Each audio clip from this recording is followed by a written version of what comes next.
pi Vanhlupuii kumsum sari pasari Mizo zinga All India Radio Top Grade Artist kan nei chun chuan tuk in jing dar ni March ni somthum sang ni somni pali khan chatuan ram min pansanta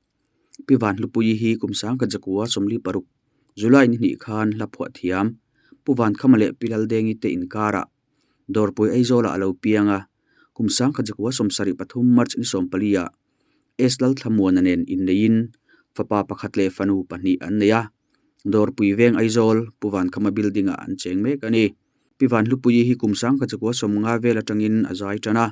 zai thiam awanga ram sang sang fangkwal to zai inti siaka polomon pakhat na voitam lo la to ani a kumsang ka jakua somnga pasari atangin radio a hla a record tana kumsang ka jakua somruk pakua a grade A a akai chawa Mizo zai thiam kan nei zinga All India Radio AIR Top Grade Artist kan nei chun ani zuita ani akhuvel jinkong azo top thlengin Mizo zinga Top Grade Artist kan nei chun ani ta ani rimoi khovela thang chua thei miro pui bik rimoi manga zofa tamin oi tei tu le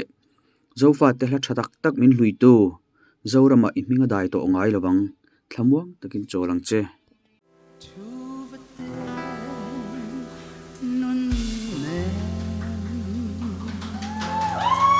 vang hơi chút phần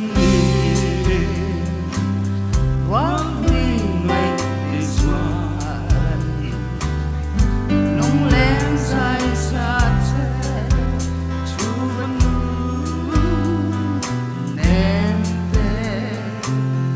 sự khám quan sát đến lộ bèo dê có quy thế nên đi nông lên dài xa thế chú vẫn gió là thọ tất qua xuân vẫn lại nụ bò lên lên về lên hoa tiếng chuông tê gốc quy trên ven đi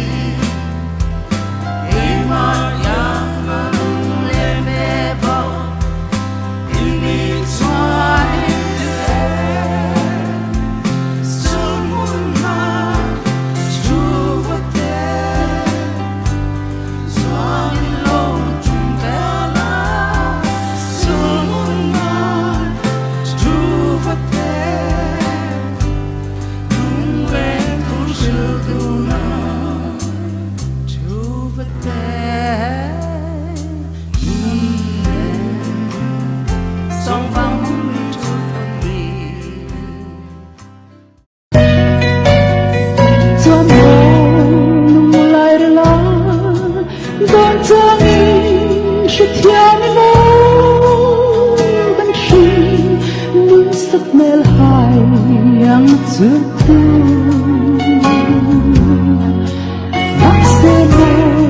em cần cái anh